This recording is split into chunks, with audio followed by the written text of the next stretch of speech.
मित्रवर्य उभे सर, त्याचबरोबर आमचे दुसरे स्नेही राजूभाऊ सकर यांच्या संयोजनाखाली आज हे पहिलं राज्यस्तरीय काव्यविश्व साहित्य संमेलन साकारतंय आणि आकाराला येत आहे.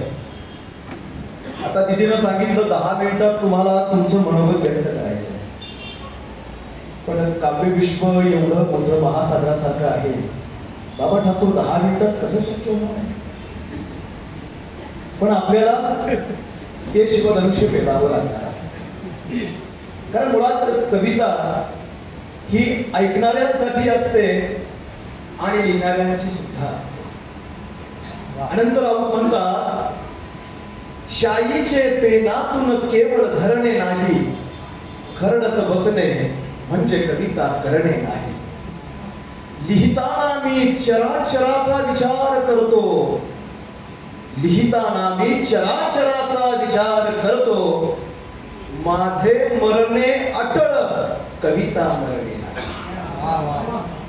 मरणार आहे का कविता? कविता मरणे नाही, कवी मरणे नाही. कारण हा कवी हा खरा वेडा, खरा भिकारी परंतु मोठा गुणी. कवी हा जगताचा धनी आहे. बालकवीने म्हटलेला आहे.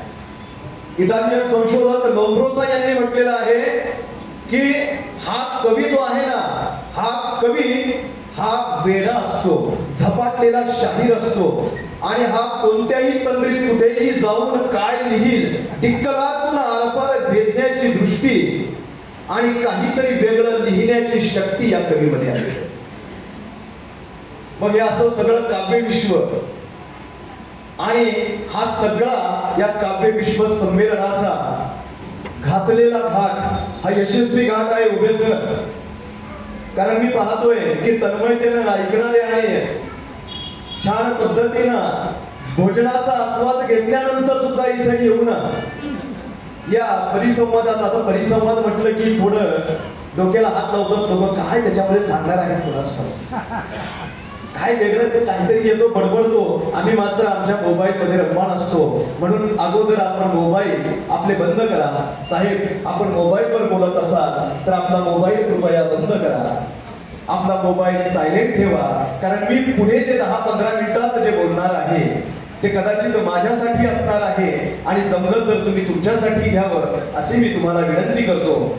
आजच्या या परिसंवादाच्या अध्यक्षा माधुसरेताई आणि ज्यांनी संस्कृत काव्याचा हा परामर्श छान पद्धतीने घेतल्या त्या अनघाताई ठोंबरे,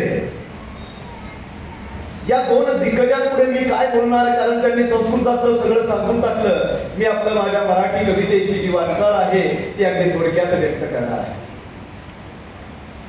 अभ्यास सोयीनुसार आपल्या मराठी साहित्याचे काही कालखंड पाडले जातात.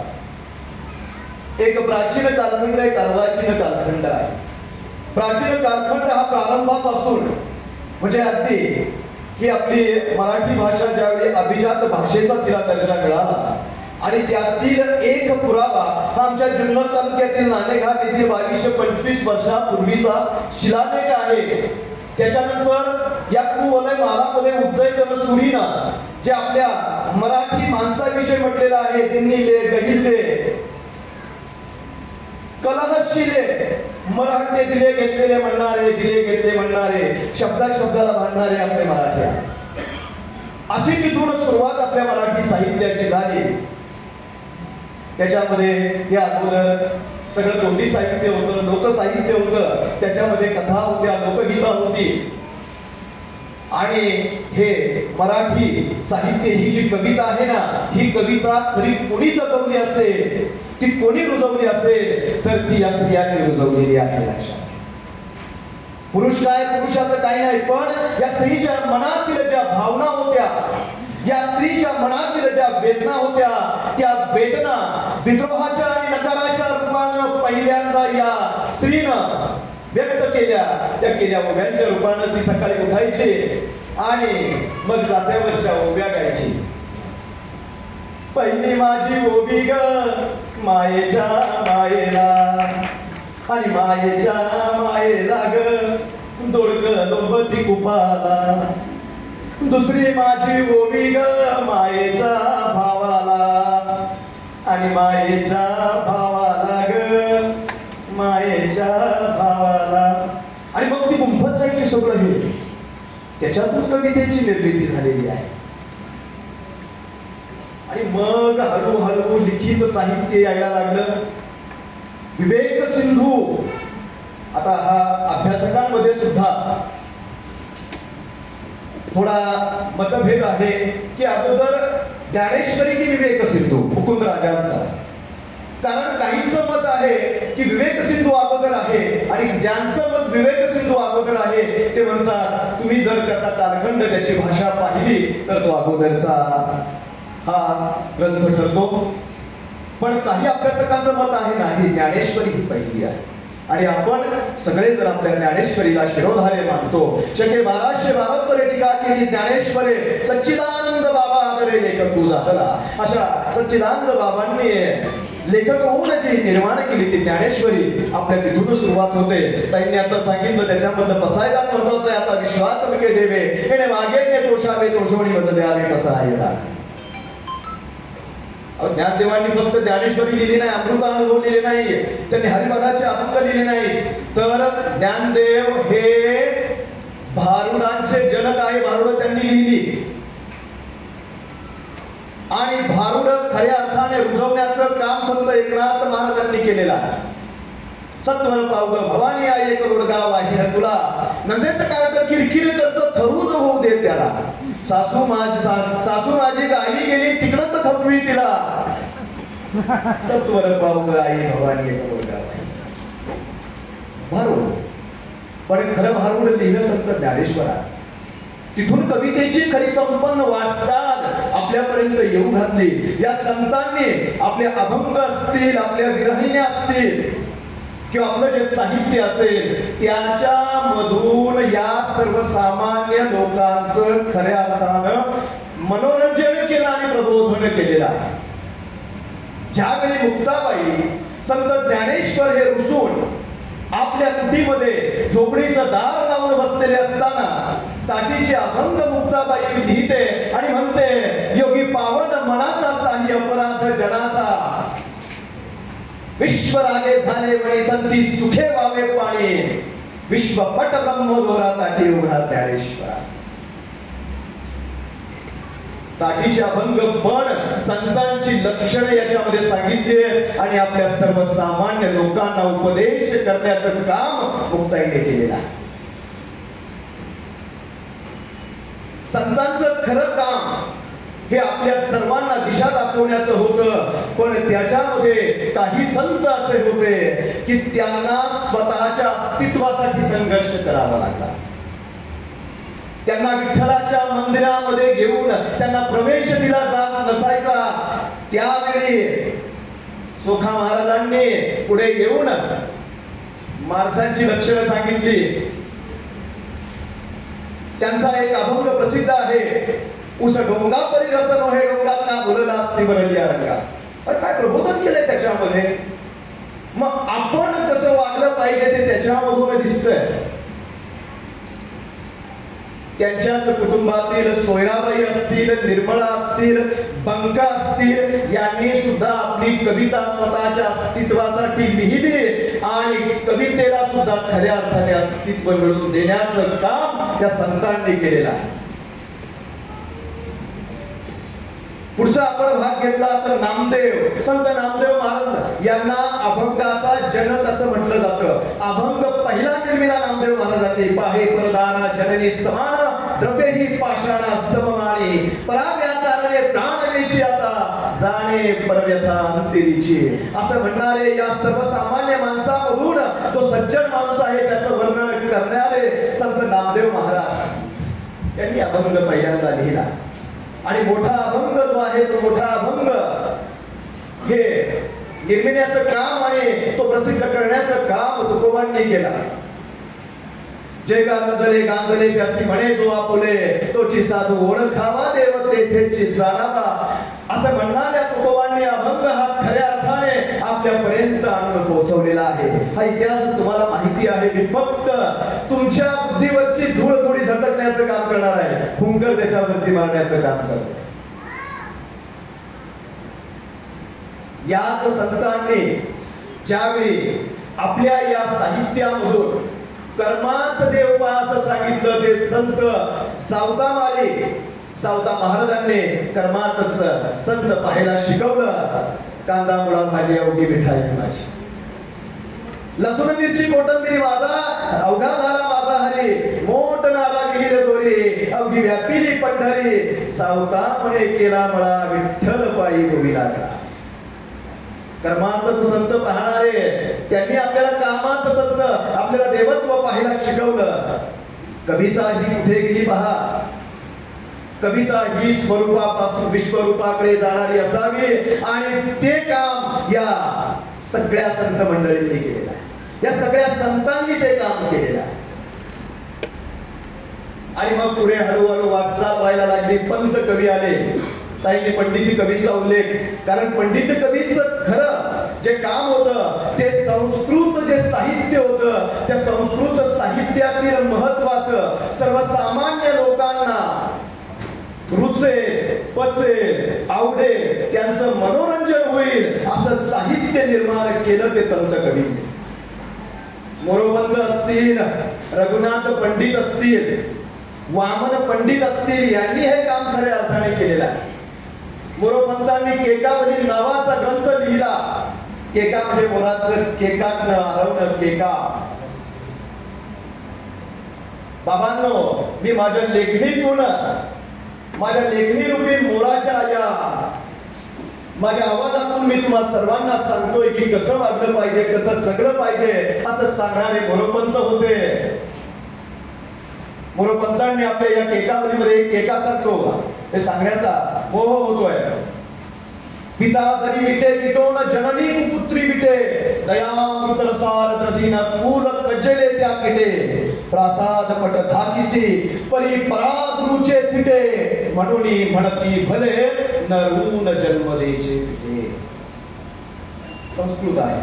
दयामृत रसाल प्रदी, आईचं इथे महत्व, आईची महती वर्णन केलेली आहे. दयारूपी अमृत रसाळीची बुद्धी व्यापलेली असते ती आई आहे. ती आपल्या कितीही वाईट मुलगा असेल तरी त्याला पाठीशी घालण्याचं काम करते असं सांगणारे हे पंत कवी होते. पंत कवी म्हणजे शाहिरी, या शाहिरी कवींनी सुद्धा या सर्वसामान्य लोकांच्या मनोरंजनासाठी आणि प्रबोधनासाठी आपली लेखणी झिजवली. राम जोशींचं नाव तुम्हाला सर्वांना ज्ञात आहे. एकच मिनिट घेतो.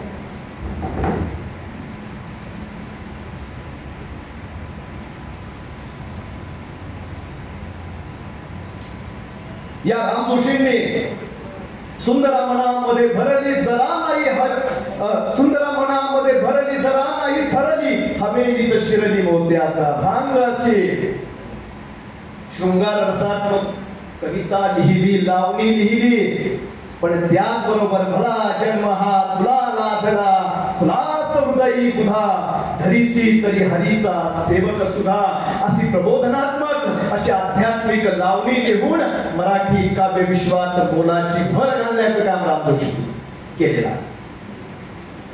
सगळभाऊंनी काय केलं, पठ्ठेरावांनी काय, पठ्ठे बापूरावांनी काय केलंय, गाडी आणावी गुरख्याची गुरख्याची दोन चाकी असं म्हणणारे आणि आपल्या सर्वांना तमाशाची वेळ, तमाशाची आवड लावणारे असे पठ्ठे बापूराव. सगळभाऊ म्हणाची बाळा म्हण श्याम सुंदर असली धरा अरुणोदय झाला, होणाची बाळा दोन शाहीर होते, होणाची शेलार खाणे, बाळा करंजकर. या दोघांनी सुद्धा मराठी साहित्याचे, मराठी काव्य विश्वाचे खऱ्या अर्थाने सेवा करण्याचं काम केलं. इथे अनंत फंदींना विसरून चालत नाही, कारण या अनंत फंदी रूपी शाहिरानं तुम्हा आम्हाला उद्देश करण्याचं काम केलं, फटका निर्माण केला त्यांनी. हा काव्य प्रकार नवीन फटका, बिकट वाट वही वाट नसावी, धोपट मार्गा सोडू नको, संसारामध्ये आयुष्य आपला उगाच भटकत फिरू नको, मी मोठा शाळा धनाट्यही गर्वभाग हा वाहू नको. एकामध्ये एकच जगामध्ये थोरपणाला मिळवू नको. बरी खुशामत शहाण्याची ती मूर्खाशी ती मैत्री नको. आल्या तिथ्या मुठभर द्याया मागे पुढती पाहू नको असं म्हणणारे शाहीर अनंत पंडित. हा सगळा भाग शिवकाळ पेशवे काळापर्यंत हा आपल्या सर्वांसाठी आनंददायी, प्रेरणादायी आणि प्रबोधनात्मक असा होता. नंतर 1818 नंतर आपल्याकडे इंग्रजी साहित्याचा भरणा वाढला. इंग्रजांचा आपल्यावरती अंमल सुरू झाला आणि मग आधुनिक साहित्याकडे आपण वळालो. पहिले आधुनिक कवी कोण असतील ते होते महात्मा फुले. लक्षात ठेवा. आपण केशवसुतांना मराठी नवकाव्याचे जनक म्हणतो, बासी बर्डेकरांना नवकवितेचे जनक म्हणतो. पण माझं निरीक्षण, माझा अभ्यास माझा असेल, कदाचित माझ्यापेक्षा तुमचा जास्त असेल, पण पहिले आधुनिक कवी म्हणून महात्मा फुलेंचा निर्देश करावा लागतो. कारण त्यांनी आपल्या अखंडमधून जसे संतांनी अभंग लिहिले तसे महात्मा फुलेंनी अखंड लिहिले.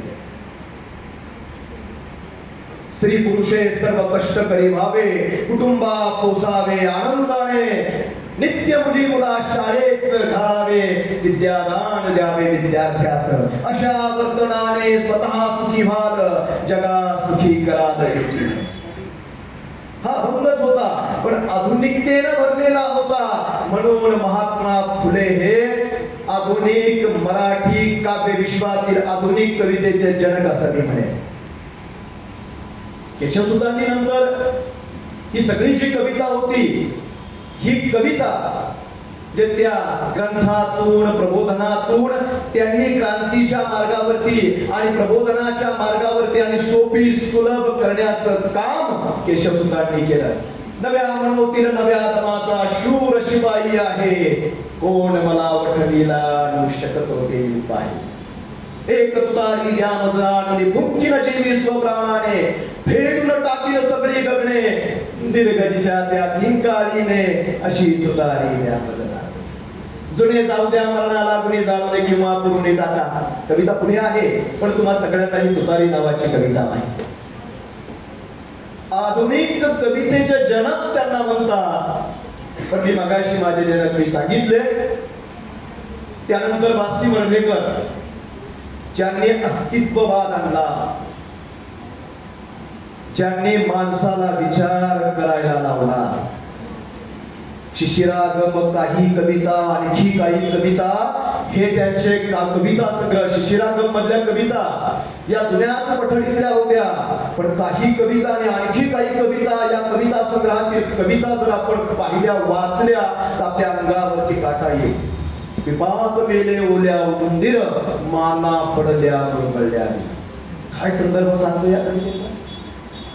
मानवाचं अस्तित्व काय, हा अस्तित्ववाद त्यांनी सांगितला. मराठी साहित्यामध्ये जे वाद आहेत म्हणजे विचार प्रणाली, अभिजातवाद आहे, वास्तववाद आहे, अस्तित्ववाद आहे, अतिवास्तववाद आहे. पण खऱ्या अर्थाने अस्तित्ववाद हा बासी वर्डेकरांनी आपल्या कवितेमधून आपल्याला शिकवला. कारण दुसऱ्या महायुद्धाच्या काळामध्ये 1939 ते 1945 दुसरं महायुद्ध झालं आणि ज्यावेळी अमेरिकेने जपानच्या 2 शहरांवरती अणुबॉम्ब टाकले, लिटिल बॉय आणि फॅटमॅन हे 2 अणुबॉम्ब टाकले. नागासाकी आणि हिरोशिमा या 2 शहरावरती माणसं किडामुंगीप्रमाणे मरून गेली. हो, मग माणसाचं आयुष्य काय, माणसाचं अस्तित्व काय? मग हे माणसाचं अस्तित्व खऱ्या अर्थाने अधोरेखित केलं ते बासी वर्धेकर. पुढे मग कुसुमाग्रजांनी खऱ्या अर्थाने कवितेला समृद्ध करण्याचं काम केलं. त्यांच्या अनेक म्हणजे कुसुमाग्रजांनी कशावरती कविता केली नाही अजिबात आपण सांगू शकत नाही. अहो, कला लिहिली. ओळखलं का सर मला पावसात आला कोणी, कपडे होते करवंदलेले केसावरती पाणी. शिक्षकांचं महत्व वर्णन करणारी कविता ती लिहित असताना काढ सखे तुझे गळ्यातील चांदण्याचे हात अशी प्रणयरम्य कविता लिहिली. किंवा या युवकांना बोधाचा अमृत पाजणारी पुरे झाले चंद्र सूर्य पुरे झाल्या तारा पुरे झाले नदी नाले पुरे झाल्या वारा अशी म्हणणारी प्रेम म्हणजे कविता. मोरासारखा छाती काढून पहा, झाडासारखा नजरेत नजर बांधून पहा, सांग सांग तिला तुझ्या मिठीत स्वर्ग आहे सा. शेवाळलेले शब्द आणि यमछंद करतील काय, डांबरी सडकेवरती श्रावणेंद्र धनु बांधतील काय, उन्हाळ्यात त्या ढगासारखा हवेत राशी फिरत जास्तीत जास्त 12 महिने बाई बसेल धुरत, नंतर तुला लगेच चिठ्ठी आल्याशिवाय नाही. प्रेम म्हणजे जंगल होऊन जळत जाणं, प्रेम म्हणजे वनवा होऊन जाळत राहणं. शब्दांच्या या धुक्यामध्ये अडकू नकोस, ऊर्जावरती झेंड्यासारखा फडकू नकोस, उधळून दे तुफान सगळं. मनामध्ये साचलेलं प्रेम कर, भिल्लासारखं बाणावरती खोचलेलं मातीमध्ये उघड सुद्धा देखापर्यंत पोहोचले. हे विषय वैविध्य पाहिल्यानंतर त्यांची जसा अनंत भक्तीने फटका लिहिला, त्यांची फटका आहे 50ची उमर गाठली अभिवादन मज करू नका, मीच विद्येते हात जोडूया वाट वाकडी धरू नका. सूर्यकुलाचा दिव्य वारसा प्रिय पुत्रांनो तुम्हा मिळे, काळोखाचे करुणी पूजन गुणांचे व्रत करू नका. या कवितेचं वैशिष्ट्य असं आहे की संपूर्ण कविता ही मुख्यमंत्र्यांच्या दालनामध्ये लावलेली आहे. पिंड पुकाचे गुरु नका, गुणी जनांवर जळू नका, मीच विद्येते हात जोडू देवा तुझ्या करी. भाषा मरतात म्हणजे परभाषेतही वापारंगत ज्ञान साधना करा तरी, माय मराठी मरते इकडे परकीचे पद चेपू नका असे म्हणणारी कविता कुसुमाग्रजांनी लिहिली हो. आणि बाबर तर ग्रेटच. देखणे जे हात त्यांना दिप्तीचे डोहळे, मंगलाने गंधलेले सुंदराचे सोहळे. देखणी ती पावले जी ध्यास पंथे चालते, वाळवंटातून सुद्धा स्वस्ती पद्मे रेखिते. काय सुंदर कविता. बाकी बाब निसर्ग कवी. बोला पुन्हा पुन्हा हवे फुलपाखरांचे थवे, जादूगार या श्रावणाच्या कर्ण कुंडलीचे दिवे, किंवा माझ्या गोव्याच्या भूमीत गड्या नारळ मधाचे. इतकी सुंदर लिहिलेली त्यांची कविता. स्वर्ग नको सुर लोक नको मज लोभच हाक्य लोक हवा, तृप्ती नको मज मुक्ती नको पर येथील हर्ष शोक हवा. आपलं काव्य विश्व किती समृद्ध आहे. मला माझा वेळ झाला ते सांगतो, कारण मी प्राध्यापक माणूस आहे. हा मी 45 मिनिटं 50 मिनिटं उभे तर चालेल ना. हा म्हणजे ती सूत्रसंवादक आणि तुम्ही संयोजक आहात म्हणून सुरुवात करा. अहो ग्रामीण साहित्याचा उदय झाला, तरी साहित्य निर्माण झालं. त्याच्यातील कविता बघा, त्याच्यातील कवी बघा. कारण गल ठोकळ यांनी ज्यावेळी मीठ भाकर नावाचा जानपद गीतांचा कविता संग्रह लिहिला, ग्रामीण कवी, कवितेमध्ये शेतकऱ्याचं वर्णन येतं लेखी स्वरूपात. मीठ भाकरने सांगून दिलं.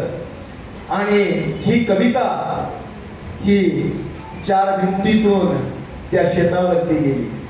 बहिणाबाईंनी सुद्धा आपल्या अष्टाक्षरीमध्ये किती सुंदर म्हटलेलं आहे. बहिणाबाईंच्या सगळ्या कविता अष्टाक्षरी आहेत. मोजा तुम्ही, प्रत्येक ओळीमध्ये 8 अक्षरे आहेत. मन वडाय वडाय उभ्या पिकातल ढोल किती हाकल हाकल केली येतं पिकावर.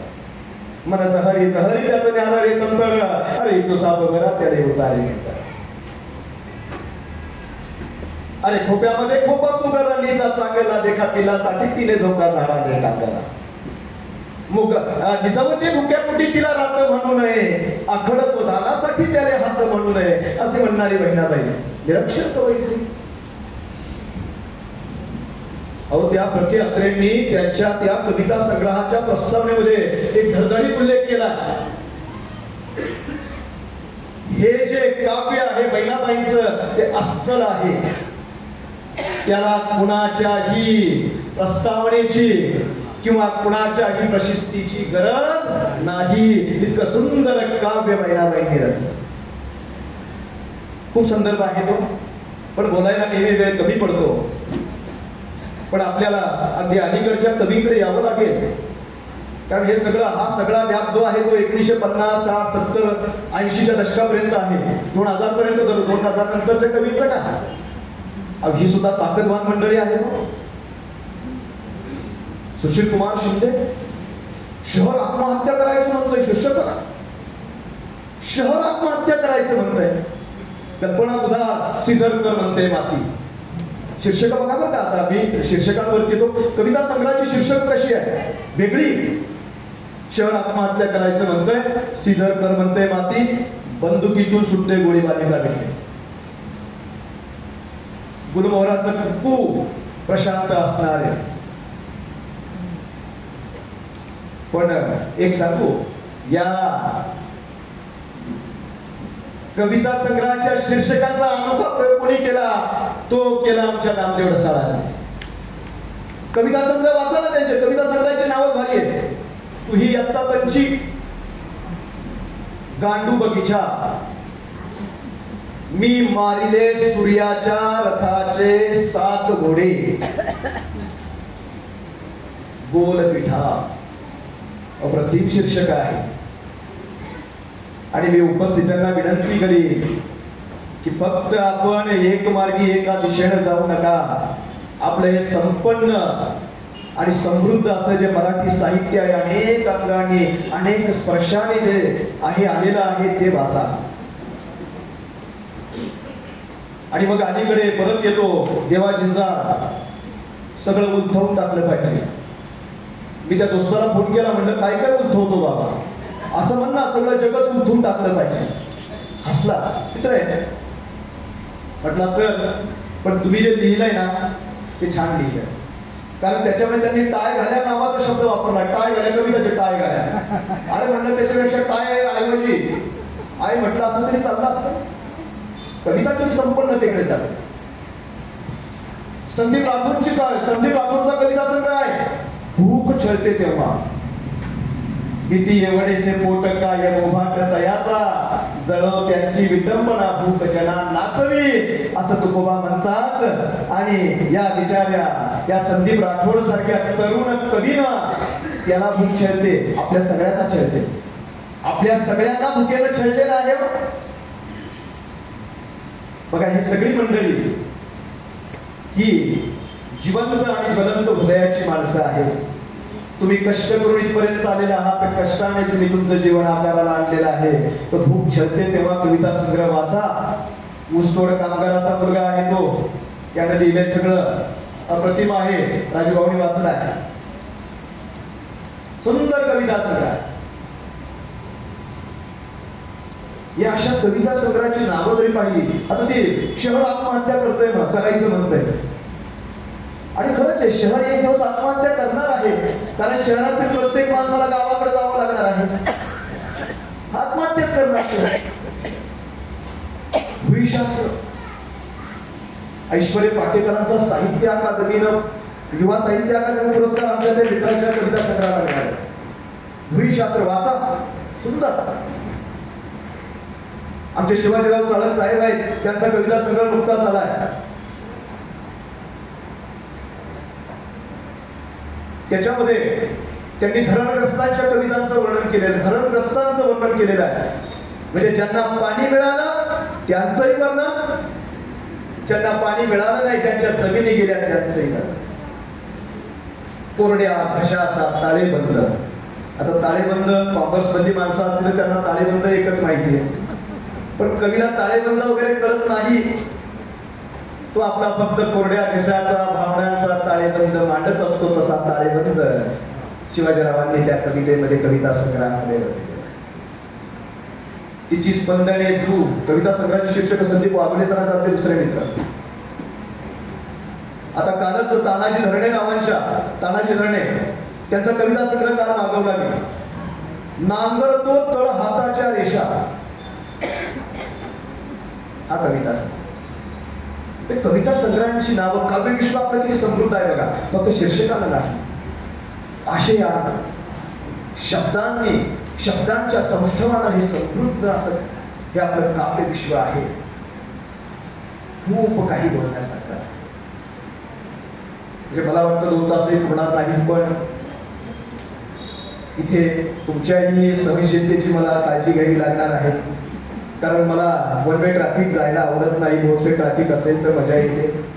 म्हणून मला इथे या पहिल्या काव्यविश्व साहित्य संमेलनामध्ये काव्यविश्व आणि मराठी कवितेची वाटचाल या परिसंवादामध्ये वक्ता म्हणून माझे जे मोडके तोडके बोल आपण ऐकलेत आणि तुम्ही मला गेले 10, 15, 20, 25 मिनिटं मी घड्याळात पाहिलं नाही, आपण मला सहन केलं त्याबद्दल मी उपस्थितांचा, आपणा सर्वांचा, संयोजकांचा मनपूर्वक आभारी आहे.